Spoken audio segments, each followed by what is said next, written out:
जय श्री सद्गुरु देवाय नमः। जय श्री गणपति देवाय नमः। ओम सर्वमंगल मांगल्ये शिवे सर्वार्थ साधिके शरण्ये त्र्यंबके गौरी नारायणी नमस्तुते। श्रीमद् देवी भागवत महापुराण दूसरा खंड 10वां स्कंद छठा अध्याय। भगवान विष्णु का देवताओं को काशी में अगस्त्य जी के पास भेजना। देवताओं की अगस्त्य जी से प्रार्थना। सूत जी बोले, हे ऋषियों, लक्ष्मीकांत श्री विष्णु के वचन से सभी देवता संतुष्ट हो गए। उन्होंने प्रसन्नचित होकर उन भगवान से पुनः इस प्रकार कहा। देवता बोले, हे देवदेव, हे महाविष्णु, हे सृजन पालन संहार के कारण, हे विष्णु, विंध्या पर्वत ने सूर्य का मार्ग रोक दिया है। सूर्य का मार्ग अवरुद्ध हो जाने के कारण हम लोगों को यज्ञ भाग नहीं मिल पा रहा है। अतएव हे महाविभव, अब हम लोग क्या करें तथा कहाँ जाएं? श्री भगवान बोले, हे उत्तम देवगण, संपूर्ण जगत की रचना करने वाली आदि स्वरूपाणी तथा कुल की अभिवृद्धि करने वाली जो भगवती अम्बा हैं, उन्हीं के उपासक परम तेजस्वी मुनि श्रेष्ठ अगस्त्य जी हैं। वे इस समय वाराणसी में विद्यमान हैं। वे अगस्त्य मुनि ही उस विंध्यागिरि के तेज को निरस्त करने में समर्थ होंगे। हे देवताओं, मोक्ष पद प्रदान करने वाली उस काशीपुरी में जाकर परम ओजस्वी द्विज श्रेष्ठ अगस्त्य जी को प्रसन्न करके याचना कीजिए। सूत जी बोले, हे मुनियों, इस प्रकार भगवान विष्णु से आदेश प्राप्त करके वे सभी श्रेष्ठ देवता आश्वस्त होकर निर्मलतापूर्वक काशीपुरी के लिए प्रस्थित हुए। क्षण भर में पावन काशीपुरी में पहुंचकर वे श्रेष्ठ देवगण मणिकर्णिका तीर्थ में भक्तिपूर्वक सचेल यानी वस्त्र सहित स्नान करके पुनः देव तर्पण तथा पितृ तर्पण करने के बाद विधि पूर्वक दान देकर मुनिवर अगस्त्य के परम पवित्र आश्रम पर आए, जो शांत स्वभाव वाले हिंसक पशुओं से व्याप्त था। वहाँ नाना विधि वृक्ष उगे हुए थे। वह आश्रम मयूर, सारस, हंस, चक्रवाक, महावराह, शूकर, व्याघ्र, सिंह, मृग, काले हिरण, गैंडा तथा शरभ आदि जंतुओं से परिपूर्ण था। सभी देवता परम कांति से संपन्न मुनिवर अगस्त्य जी के चरणों में दंड की भांति गिर पड़े और बार बार उन्हें प्रणाम करने लगे। देवता बोले, हे द्विजगणों के स्वामी, हे मान्य, हे पूज्य, हे भू सुर, हे वतापी का बल नष्ट करने वाले तथा घट से प्रकट होने वाले, आपको नमस्कार है। आपकी जय हो। हे लोपमुद्रा पते, हे श्रीमान, हे मित्रा वरुण से अभिवूर्त, हे संपूर्ण विद्याओं के भंडार, हे शास्त्र योनि अगस्त्य मुनि, आपको नमस्कार है। जिनके उदय होने पर समुद्रों का जल प्रसन्न तथा विमल हो जाता है, उन आपको नमस्कार स्वीकार हो। काश पुष्प को विकसित करने वाले लंकावास श्री राम के प्रिय परम प्रिय जटा समूह से संपन्न तथा शिष्यों से निरंतर आवृत, आपको नमस्कार है। समस्त देवताओं से स्तुत होने वाले हे महामुने, हे गुणानिधे वरिष्ठ पूज्य तथा भार्य सहित, आपको नमस्कार है। आपकी जय हो। हे स्वामिन, आप हम पर अनुग्रह करें। हम आपकी शरण को प्राप्त हुए हैं। हे परम दुते, विंध्यागिरि द्वारा उत्पन्न किए गए दुस्सह कष्ट से हम लोग अब बहुत पीड़ित हैं। देवताओं की इस प्रकार स्तुति करने पर परम धर्मनिष्ठ द्विज श्रेष्ठ अगस्त्य मुनि हंसते हुए प्रसन्नता से युक्त वाणी में कहने लगे। मुनि बोले, हे देवताओं, आप लोग परम श्रेष्ठ त्रिलोकी के स्वामी, लोकपाल, महान आत्मा वाले तथा निग्रह अनुग्रह करने में सक्षम हैं। जो अमरावतीपुरी के स्वामी हैं, व्रज ही जिनका शस्त्र है, आठों सिद्धियां जिनके द्वार पर विराजमान रहती हैं तथा जो मरुदगणों के नायक हैं, वे ही ये इंद्रदेव हैं। सर्वदा हव्य कव्य का वाहन करने वाले वैश्वनार तथा कृशानु नाम से प्रसिद्ध तथा सभी देवताओं के मुख्य स्वरूप जो ये अग्निदेव हैं, उनके लिए कौन सा कार्य दुष्कर है। हे देवताओं, हाथ में दंड लेकर सदा व्यस्त रहने वाले, सभी प्राणियों के कर्मों के साक्षी स्वरूप तथा राक्षस गणों के अधिपति भयंकर यमदेव के लिए कौन सा कार्य सुकर नहीं है। तथापि हे देवताओं, मेरे सामर्थ्य से यदि आपका कोई कार्य सिद्ध होने वाला हो तो आप उसे बतलाइए। हे देवगण, मैं उसे अवश्य करूँगा, इसमें संदेह नहीं है। मुनिवर अगस्त्य का वचन सुनकर वे श्रेष्ठ देवता आश्वस्त हो गए और अधीर होकर विनम्रता पूर्वक अपने कार्य के विषय में बतलाने लगे। हे महर्षि, विंध्य पर्वत ने सूर्य का मार्ग निरुद्ध कर दिया है और तीनों लोकों को आच्छादित कर रखा है, जिससे सर्वत्र हाहाकार मच गया है तथा सभी प्राणियों में अचेतना उत्पन्न हो गई है। हे मुने, आप अपने तपोबल तथा प्रताप से उस विंध्यागिरी को वृद्धि को रोक दीजिए।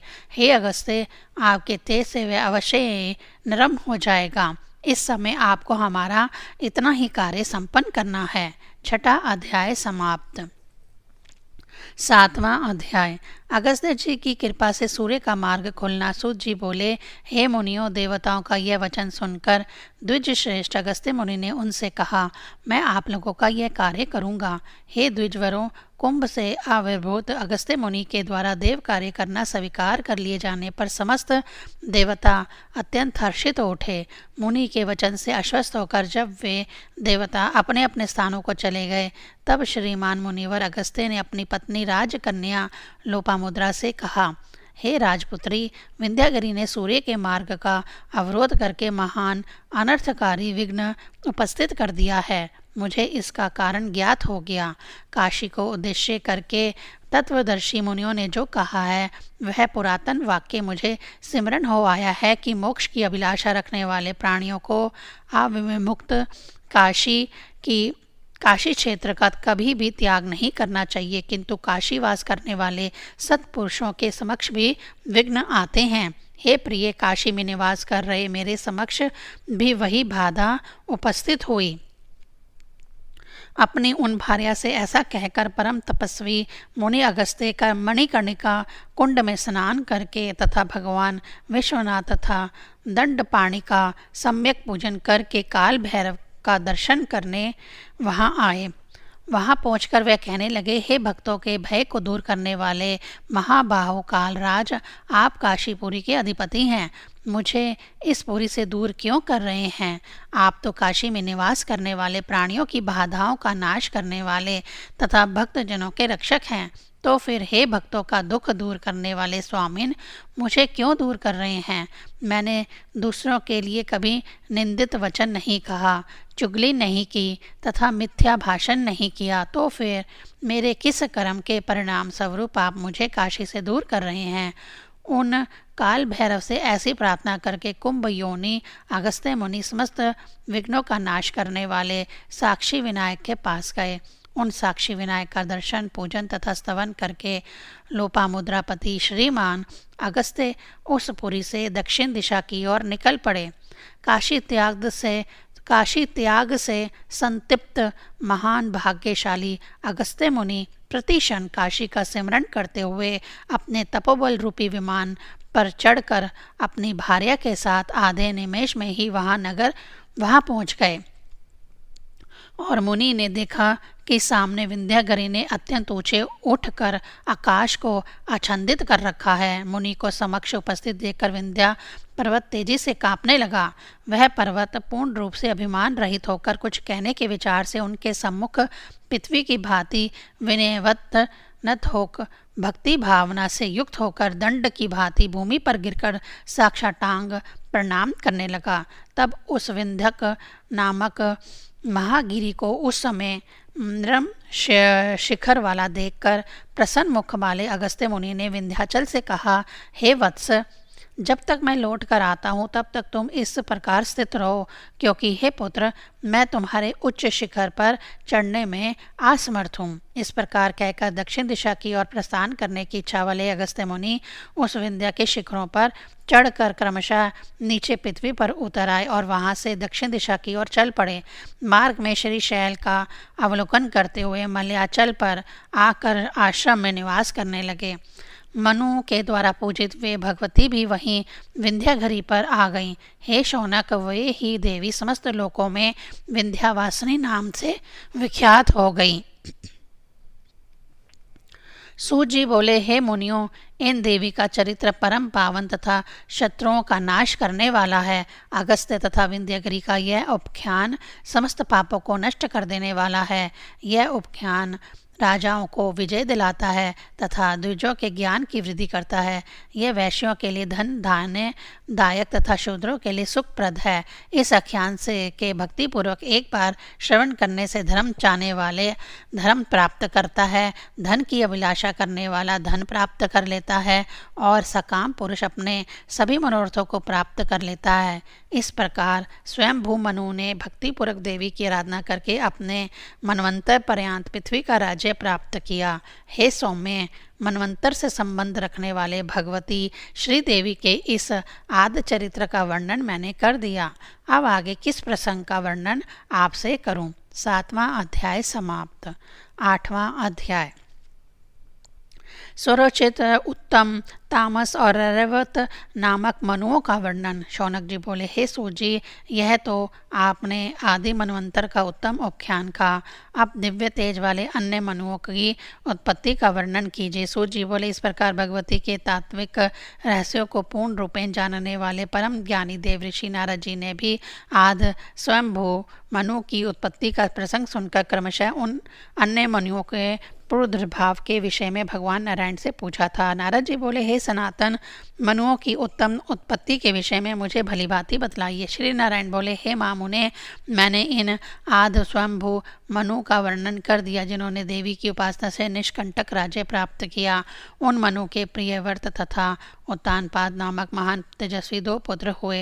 राज्य की भली भांति पालन करने वाले वे दोनों भूलोक में अति प्रसिद्ध हुए। विद्वानों ने स्वरचित मनु को द्वितीय मनु कहा है। अमित प्रकर्म वाले वे श्रीमान स्वरचित मनु राजा प्रियव्रत के पुत्र थे। सभी प्राणियों का हित करने वाले वे स्वरोचिष नामक मनु यमुना के तट पर निवास करने लगे। वे सूखे पत्तों का आहार पर रहकर एक महान व्रती के रूप में तपस्या करने में संलग्न हो गए और भगवती की मृण्मय मूर्ति बनाकर भक्तिपूर्वक उनकी पूजा करने लगे। हे तात, इस प्रकार वन में रहकर 12 वर्षों तक तपस्या करने वाले उन मनु के समक्ष हजारों सूर्य के समान तेज वाली देवी प्रकट हो गई। तत्पश्चात उत्तम व्रत का पालन करने वाली उन देवेश्वरी ने उस स्तवन राज से प्रसन्न होकर स्वरचित मनु को संपूर्ण मनवंतर का आधिपत्य प्रदान कर दिया। उसी समय से भगवती जगतधात्री को तारिणी मानकर उनकी उपासना करने की प्रथा चल पड़ी। इस प्रकार स्वरचित मनु ने उन तारिणी देवी की उपासना से समस्त शत्रुओं से रहित राज्य प्राप्त कर लिया। इसके अनंतर वे ऐश्वर्य संपन्न मनु विधि पूर्वक धर्म की स्थापना करके पुत्रों के साथ अपना राज्य भोग कर अंत में अपने मनवंतर का अधिकार त्याग कर स्वर्गलोक को चले गए। इसके बाद प्रियव्रत के उत्तम नामक पुत्र तृतीय मनु हुए। उन्होंने गंगा के तट पर रहकर एकांत में निरंतर भगवती के वांग्भव मंत्र का जप करते हुए 3 वर्षों तक तप करके देवी का अनुग्रह प्राप्त किया। भक्तिपूर्वक मन से उत्तम स्रोत्रों के द्वारा भगवती की स्तुति करके उन्होंने निष्कंटक राज्य तथा दीर्घजीवी संतान प्राप्त की। राज्य से प्राप्त होने वाले सुखों का भोग करके तथा युग धर्मों का पालन करके वे अन्य श्रेष्ठ राज ऋषियों द्वारा प्राप्त पद पर पहुंच गए। तामस नाम वाले चौथे मनु प्रियव्रत के पुत्र थे। नर्मदा नदी के दक्षिण तट पर गुरु काम बीज मंत्र का सतत जप करते हुए उन्होंने जगत व्यापिनी महेश्वरी की आराधना की। चैत तथा अश्विन मास के नवरात्र में उपासना के द्वारा उन्होंने कमल के समान नेत्रों वाली अनुपम में देवेश्वरी को संतुष्ट किया। अति श्रेष्ठ स्रोत्रों से देवी का स्तवन करके उनकी कृपा प्राप्त कर तामस मनु ने निशंक होकर निष्कंटक विशाल राज्य का भोग किया। अपनी भार्या से 10 ओजस्वी शक्तिशाली तथा प्रकर्मी पुत्र उत्पन्न करके वे उत्तम लोक को प्राप्त हुए। तामस मनु के अनुज रैवत को 5वां मनु कहा गया है। यमुना के तट पर रहकर उन्होंने परम वाक शक्ति तथा प्रतिष्ठा प्रदान करने वाले एवं साधकों के लिए आश्रय स्वरूप काम बीज संज्ञक मंत्र का जप किया। भगवती की इस आराधना से उन्होंने उत्तम समृद्धि से संपन्न अपना राज्य तथा जगत में सभी सिद्धियां प्रदान करने वाला आप प्रति हत बल प्राप्त कर लिया। उन्होंने शुभ तथा पुत्र पौत्र से संपन्न संतति प्राप्त की। पुनः लोक में धर्म की स्थापना करके, राज्य की व्यवस्था करके तथा राज्य सुख भोग कर अप्रीतम शूर उन रैवत मुनि ने उत्तम इंद्रपुरी के लिए प्रस्थान किया। 8वां अध्याय समाप्त। 9वां अध्याय चाक्षु मुनि की कथा, उनके द्वारा देवी की आराधना का वर्णन। श्री नारायण बोले, हे नारद, अब आप जगदम्बा का अद्भुत तथा उत्तम अमात्य और अंग के पुत्र मनु ने जिस तरह से श्रेष्ठ राज्य प्राप्त किया था उसे सुनिए। राजा अंग के उत्तम पुत्र चाक्षु छठे मनु हुए। वे सुपलाह नामक ब्रह्म ऋषि की शरण में गए। उन्होंने सुपलाह से कहा, शरणागतों के कष्टों को दूर करने वाले हे ब्रह्म ऋषि, मैं आपकी शरण में आया हूँ। हे स्वामीन, मुझ सेवक को ऐसी शिक्षा दीजिए जिससे मैं श्री प्राप्त कर सकूं, पृथ्वी पे मेरा अखंड आधिपत्य हो जाए, मेरी भुजाओं में हत बल हो जाए तथा अस्त्र शस्त्र के प्रयोग में मैं निपुण तथा समर्थ हो जाऊं, मेरी संतानें चिरकाल तक जीवित रहें, मैं अखंडित उत्तम आयु वाला हो जाऊं तथा आपके उपदेश से अंत में मुझे मोक्ष लाभ हो जाए। उन चाक्षु मनु का यह वचन जब मुनि पुलह ने के कान में पड़ा, तब उन श्रीमान ने कहा, हे राजन, कानों को महान सुख प्रदान करने वाली मेरी बात सुनिए। देवी की आराधना सबसे बढ़कर है। इस समय आप कल्याणी जगदम्बा की उपासना कीजिए, उन्हीं के अनुग्रह से आपको यह सब सुलभ हो जाएगा। चाक्षुर बोले, उन देवी की परम पावन आराधना का क्या स्वरूप है तथा उसे किस प्रकार करना चाहिए, इसे आप मेरे ऊपर दया करके बताइए। मुनि बोले, हे राजन, देवी के परम सनातन पूजन के विषय में सुनिए। देवी के अव्यक्त वांग भाव मंत्र का सतत जप करना चाहिए। इस मंत्र को त्रिकाल जपने वाला मनुष्य भोग तथा मोक्ष प्राप्त कर लेता है। हे राजनंदन, इस वांग भव बीज से बढ़कर अन्य कोई बीज मंत्र नहीं है। जप करने से यह मंत्र श्रेष्ठ सिद्धियां प्रदान करता है और वीर्य तथा बल की वृद्धि करता है। इस मंत्र का जप करके ही ब्रह्मा जी महाबली तथा सृजन करने की क्षमता वाले बन गए। हे राजन, इसी बीज का जप करके भगवान विष्णु सृष्टि पालक कहे गए तथा इसी के जप से भगवान शंकर जगत का संहार करने वाले हुए। इन्हीं का आश्रय लेकर अन्य लोकपाल भी निग्रह तथा अनुग्रह करने में समर्थ तथा बल और वीर्य से संपन्न हुए।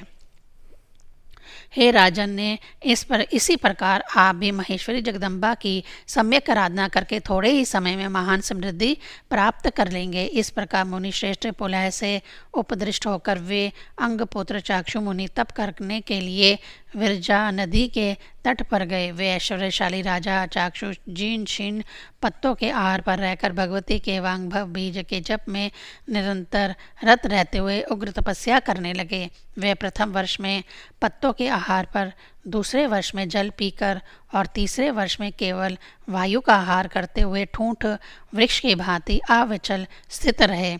आहार छोड़कर 12 वर्षों तक वांगभव बीज का निरंतर जप करते हुए राजा चाक्षु की बुद्धि परम पवित्र हो गई। इस प्रकार देवी के उस परम पवित्र मंत्र का एकांत में जप करते हुए उन राजा के समक्ष जगन माता परमेश्वरी भगवती साक्षात प्रकट हो गई। किसी से भी पराभूत न होने वाली तेजस्विनी सर्वदेवमयी भगवती प्रसन्न होकर ललित वाणी में उन अंगपुत्र चाक्षु से कहने लगी। देवी बोली, हे पृथ्वीपाल, तुमने अपने मन में जो भी श्रेष्ठ वर सोचा है उसे बतलाओ। तुम्हारे तप से परम संतुष्ट मैं उसे अवश्य दूंगी। चाक्षुर बोले, हे देव देवेश्वरी, हे देव पूजते, मैं जिस मनोवांछित वर के लिए आपसे प्रार्थना करना चाहता हूँ उसे आप अंतर्यामी स्वरूप वाली होने के कारण भली भांति जानती हैं। तथापि हे देवी, मेरे सौभाग्य से यदि आपका दर्शन हो गया है तो मैं आपसे प्रार्थना कर रहा हूँ कि आप मुझे मनवंतर से संबंधित राज्य प्रदान करें। देवी बोली, हे नृपश्रेष्ठ, इस मनवंतर का राज्य मैंने तुम्हें दे दिया। तुम्हारे पुत्र भी अत्यधिक गुणवान तथा महान बलशाली होंगे। तुम्हारा राज्य निष्कंटक होगा तथा अंत में तुम्हें निश्चित रूप से मोक्ष मिलेगा। इस प्रकार उन चाक्षु मनु के द्वारा भक्तिपूर्वक स्तुत व देवी उन्हें अत्यंत उत्तम वर प्रदान करके शीघ्र ही अंतर्ध्यान हो गई। वे राजा चाक्षुष मनु भी भगवती की कृपा से उनका आश्रय प्राप्त कर छठे मनु के रूप में प्रतिष्ठित हुए और वे सामान्य मनु सर्वभौम सुखों से संपन्न हो गए। उनके पुत्र बलवान, कार्यभार संभालने में दक्ष, देवी भक्त, शूरवीर, महान बलशाली, पराक्रमी, सर्वत्र समादर प्राप्त करने वाले तथा महान राज्य सुख के अधिष्ठान थे। इस प्रकार प्रभुता संपन्न वे चाक्षु मनु भगवती की आराधना के प्रभाव से मनुश्रेष्ठ के रूप में प्रतिष्ठित हुए और अंत में देवी के परम धाम को प्राप्त हुए। 9वां अध्याय समाप्त। 10वां अध्याय। वैवस्वत मनु का भगवती की कृपा से मनवंतर अधिपति होना। सर्वाणी मनु के पूर्व जन्म की कथा। श्री नारायण बोले, हे नारद, राजा वैवस्व 7वें मनु कहे गए हैं। समस्त राजाओं में मान्य तथा दिव्य आनंद का भोग करने वाले वे श्राद्ध देव भी कहे जाते हैं। वे वैवस्व मनु परा अम्बा भगवती की तपस्या करके उनके अनुग्रह से मनवंतर के अधिपति बन गए। 8वें मनु भूलोक में सर्वाणी नाम से विख्यात हुए। पूर्व जन्म में देवी की आराधना करके तथा उनसे वरदान प्राप्त कर वे मनवंतर के अधिपति हो गए। वह सभी राजाओं से पूजित, धीर, महाप्रक्रमी तथा देवी भक्ति प्रयाण थे। नारद जी बोले, उन सर्वाणी मनु ने पूर्व जन्म में भगवती की पार्थिविक मूर्ति की किस प्रकार आराधना की थी, इसे मुझे बतलाने की कृपा करें। श्री नारायण बोले, स्वरोचित मनवंतर में चैत वंश में उत्पन्न सुरथ नाम से विख्यात एक राजा हुए। वे महान बल तथा पराक्रम से संपन्न, गुणग्राही, धनुर्धर, माननीय, श्रेष्ठ, कवि, कुशल, धन संग्रह करने वाले तथा याचकों को दान देने वाले, शत्रुओं का दमन करने वाले, मानी, सभी अस्त्रों के संचालन में परम दक्ष तथा बलवान थे। एक बार कोला विध्वंसी नामक क्षत्रिय राजा उनके शत्रु हो गए। महान बलशाली शत्रुओं ने सेना के साथ चढ़ाई करके सम्मान के धनी उन राजा सुरथ की नगरी को घेर लिया। तत्पश्चात शत्रुओं का विनाश करने वाले वे राजा सुरथ सेना से सुसज्जित होकर अपने नगर से निकल पड़े। वे राजा सुरथ युद्ध में शत्रुओं के द्वारा जीत लिए गए।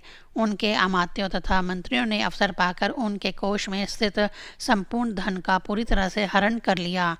इससे राजा को महान संताप हुआ। वे परम तेजस्वी राजा सुरथ नगर से निष्कासित कर दिए गए। तत्पश्चात वे एक अश्व पर चढ़कर आखेट करने के बहाने वन में गए और भ्रमित चित्त वाले वे उस समय निर्जन वन में अकेले घूमने लगे। पुनः शांत स्वभाव वाले पशुओं से युक्त तथा मुनि शिष्यों से परिपूर्ण सुमेधा मुनि के आश्रम में पहुंच जाने पर उनके चित्त को शांति मिली। उन राजा ने दूरदृष्टि वाले मुनिवर सुमेधा ऋषि के परम रमणीक आश्रम में कुछ काल तक निवास किया। एक दिन राजा सुरथ मुनि के पूजन कृत्य की समाप्ति पर शीघ्र उनके पास पहुंचकर प्रणाम करके विनम्रतापूर्वक उनसे पूछने लगे, हे मुने, मेरा मन अत्यधिक मानसिक कष्ट के कारण सदा संतप्त रहता है। हे भूदेव, इस दुख ने सभी तत्वों के ज्ञाता होने पर भी मुझे अज्ञानी सा बना दिया है।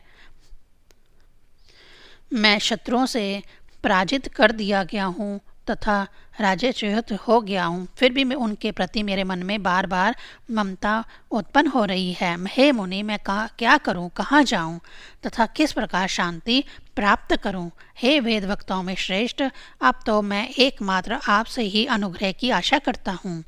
इस कष्ट के निवारण का कोई उपाय बतलाइए। मुनि बोले, हे राजन, आप अत्यंत विस्मयकारी, अनुपम तथा सभी कामनाओं को पूर्ण करने वाले श्रेष्ठ देवी महात्म्य का श्रवण कीजिए। वे विश्वमयी महामाया ब्रह्मा विष्णु तथा महेश को भी उत्पन्न करने वाली है। वह ही प्राणियों के मन को बलपूर्वक आकृष्ट करके मोहित कर देती है। हे राजन, इस रहस्य को आप भली भांति जान लीजिए। हे पृथ्वीपते, वे ही समग्र विश्व का सृजन करती है, सर्वदा पालन करती है तथा अंत में रुद्र रूप से संहार करती है। वे माँ माया सभी मनोरथ पूर्ण करने वाली, विश्व का संहार करने वाली तथा दुर्ऋषि काल रात्रि रूपा साक्षात काली हैं और वे ही कमल निवासिनी महालक्ष्मी हैं। यह जगत उन्हीं से उत्पन्न हुआ है, उन्हीं में स्थित भी है और अंत में उन्हीं में विलीन भी हो जाएगा। अतः वे भगवती परा अतपरा हैं। हे राजन, उन भगवती की कृपा जिसके ऊपर हो जाती है वही इस मोहजाल से मुक्त होता है। हे भूपते, इसमें संदेह नहीं है। 10वां अध्याय समाप्त। ओम ऐं ह्रीं क्लीं चामुंडाय विच्चे।